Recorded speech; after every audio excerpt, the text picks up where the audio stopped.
ఒకసారి 15 మున్సిపాలిటీల్లో హంగ్ వచ్చిన పరిస్థితి ఉంది. క్లియర్ మెజారిటీ రాలా. వీటిల్లో ఒక 4-5 మున్సిపాలిటీలు హై అటెన్షన్ డ్రామా జరిగే అవకాశం ఉన్న మున్సిపాలిటీలు కనిపిస్తున్నాయి. ఒకసారి అందరు నెంబర్స్ వినండి, దాన్ని బట్టి వాటి మీద డిస్కస్ చేద్దాం. మహబూబ్ నగర్ దేవరకద్రలో మొత్తం 12 మున్సిపాలిటీలు 12 వార్డులు ఉన్నాయి.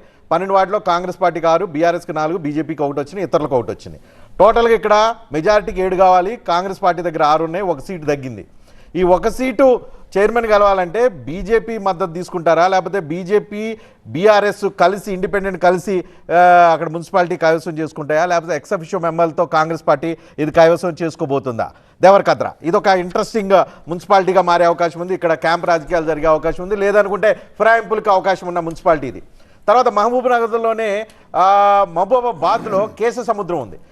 కేశసముద్రం మున్సిపాలిటీలో టోటల్ వార్డులు 16 ఉంటే కాంగ్రెస్ 8, బీఆర్ఎస్ 8 గెలుచుకున్న పరిస్థితి కనిపిస్తుంది. 9 మెజార్టీ కావాలి, టై అయింది. ఇక్కడ ఒక కౌన్సిలర్ షిఫ్ట్ అయితే ఇక్కడ చైర్మన్ ఫిక్స్ చేసుకునే అవకాశం ఉంది. ఇక్కడ హైడ్రామా జరిగే అవకాశం ఉంది, క్రాస్ ఓవర్ రాజకీయాలు జరిగే అవకాశం ఉంది. అదే ఎక్స్ అఫిషియో మెంబర్స్ని ఒక ప్లేస్లో ఉన్న వాళ్ళని ఇంకో దగ్గరికి షిఫ్ట్ చేసుకోవడానికి ఒక రాజకీయ డ్రామా కేశసముద్రంలో మున్సిపాలిటీ చైర్మన్ ఎన్నిక సందర్భంగా మనం చూసే అవకాశం కనిపిస్తుంది. ఇక అదేవిధంగా సిరిసిల్ల వేములవాడ ఇందాక చెప్పినట్టుగా మొత్తం అక్కడ 28 వార్డులు ఉంటే అక్కడ కాంగ్రెస్ పార్టీ 13, బీఆర్ఎస్ 5, బీజేపీ 5, ఇతరులు 2 గెలుచుకున్న పరిస్థితి కనిపిస్తుంది. ఆ ఇతరులు కాంగ్రెస్ పార్టీకి 2 కనుక షిఫ్ట్ అయితే మెజారిటీ కావాల్సిన 15 ఇక్కడ ఉండే అవకాశం ఉంది. దీంతో పాటుగా ఎక్స్ అఫిషియో వీళ్ళందరూ ఇక్కడ వేములవాడలో మున్సిపాలిటీ కైవసం చేసుకోవడానికి కావాలి. ఇక అదేవిధంగా జగిత్యాలలో రాయకల్ మున్సిపాలిటీ ఇక్కడ మొత్తం 12 మంది వార్డు మెంబర్లు ఉన్నారు. బీజేపీ 5, కాంగ్రెస్ 3, బీఆర్ఎస్ 3, ఇతరులు 1 గెలుచుకున్న పరిస్థితి కనిపిస్తుంది. బీజేపీకి ఒక 2 కావాల్సి ఉంది ఇక్కడ మున్సిపాలిటీ కైవసం చేసుకోవాలంటే. సింగిల్ లార్జెస్ట్ పార్టీగా అక్కడ బీజేపీ కనిపిస్తుంది. కాంగ్రెస్ బీఆర్ఎస్ కలిస్తే ఇంకా 1 వార్డు మెంబర్ ఇతరులు కలిస్తే ఇక్కడ ఈజీగా కైవసం చేసుకోవచ్చు. కానీ అలా కైవసం చేసుకుంటారా లేదా అనేది, అలా చేస్తారా లేదా అనేది మనకి ఇంట్రెస్టింగ్ పాయింట్. గద్వాల మున్సిపాలిటీ కూడా మనం చూస్తే ఇక్కడ బీజేపీ 7, కాంగ్రెస్ 15, బీఆర్ఎస్ 12, ఎంఐఎం 1 వచ్చిన పరిస్థితి కనిపిస్తుంది. ఇక్కడ కూడా బీఆర్ఎస్ అండ్ బీజేపీ కలిస్తే ఇక్కడ ఈ మున్సిపాలిటీ కైవసం చేసుకునే అవకాశం ఉంది. ఇట్లా హంగ్ వచ్చిన చోట్ల ఒక్కొక్క రకమైన ఒక్కొక్క వాతావరణం ఉంది. మెజారిటీ హంగ్ వచ్చి కాంగ్రెస్ పార్టీ కైవసం చేసుకునే అవకాశం ఉంది. బీఆర్ఎస్ బీజేపీ అనే ఒక జడ పదార్థం లాంటి కలయిక కలిసే అవకాశం ఉందా లేదా, కలిస్తే రాజకీయంగా ఫ్యూచర్లో ఈ 2 పార్టీలకు నష్టం అనుకుంటే మున్సిపాలిటీలు వదులుకునే అవకాశం ఉంది. లేదనుకుంటే ఫిరాయింపుల్ని కాంగ్రెస్ పార్టీ ప్రోత్సహిస్తే హంగున్న మొత్తం అన్ని చోట్ల కాంగ్రెస్ పార్టీ ఈ మున్సిపాలిటీలను కైవసం చేసుకునే పరిస్థితి మనకు కనిపిస్తుంది. శ్రీనివాస్ గారు, మీరు ఏం చేసే అవకాశం ఉంది? ఫిరాయింపులు ప్రోత్సహిస్తారా? ఎమ్మెల్యేలు చేసినప్పుడు మున్సిపాలిటీ వార్డులకు పెద్ద లెక్కే ఉంటుందంటారా?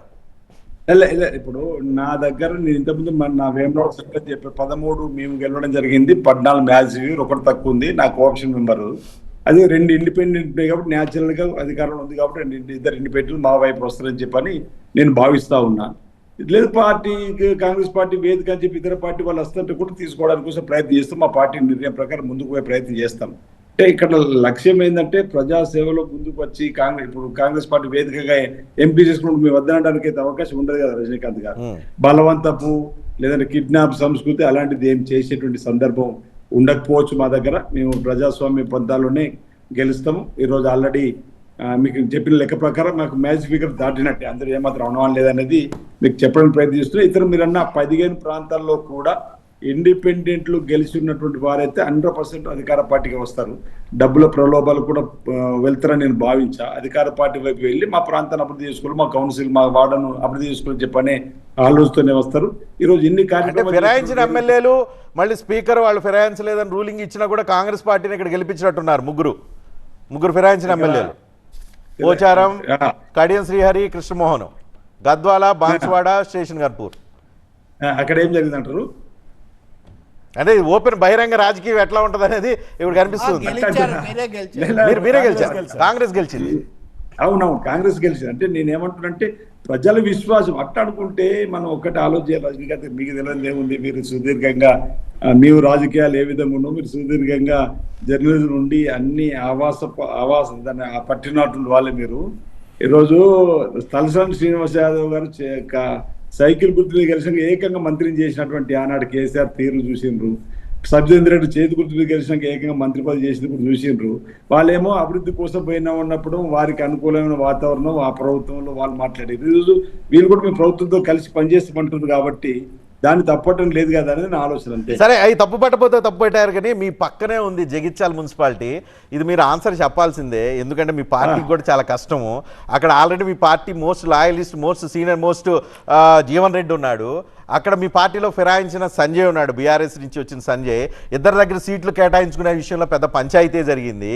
జీవన్ రెడ్డి అయితే నేను మోస్ట్ లాయలిస్ట్ని, నాకే ఇక్కడ అన్యాయం జరుగుతుంది, నేను పార్టీ క్రమశిక్షణ కట్టుబడి ఉన్నాను, పార్టీ క్రమశిక్షణ తప్పింది అని చెప్పాను అన్నాడు.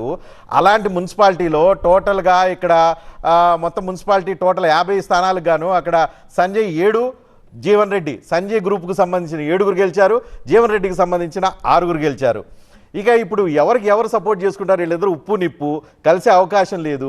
వీళ్ళిద్దరిని కలపడానికి మీ దగ్గర ఏమైనా ఫార్ములా ఉందా పార్టీ దగ్గర? వీళ్ళిద్దరిని కలిపి అక్కడ మున్సిపాలిటీని కాంగ్రెస్ పార్టీ కైవసం చేసుకోగలిసే పరిస్థితి ఉందా, లేదంటే వేరే ఎవరి వాళ్ళని వదిలేస్తారా? వాళ్ళు అసలు కలుస్తారా? జీవన్ రెడ్డి గారిని సీనియర్ గా గుర్తింపిస్తాము, గౌరవిస్తాము, పార్టీలో పెద్దన్నగా భావిస్తాము. ఆయనకు ఆల్ ఇండియా కాంగ్రెస్ కమిటీ అగ్రనేత రాహుల్ గాంధీ గారు ఆశీస్సులు ఉన్నాయి, వారి సహకారం ఉంటుంది. రేవంత్ రెడ్డి గారు కూడా గౌరవిస్తారు. మహేష్ అన్న కూడా వారితో ప్రత్యేకంగా మాట్లాడుతూ తొగ్గుమరెడ్డి గారు జిల్లాకి ఇన్ఛార్జ్ మంత్రిగా ఉన్నారు.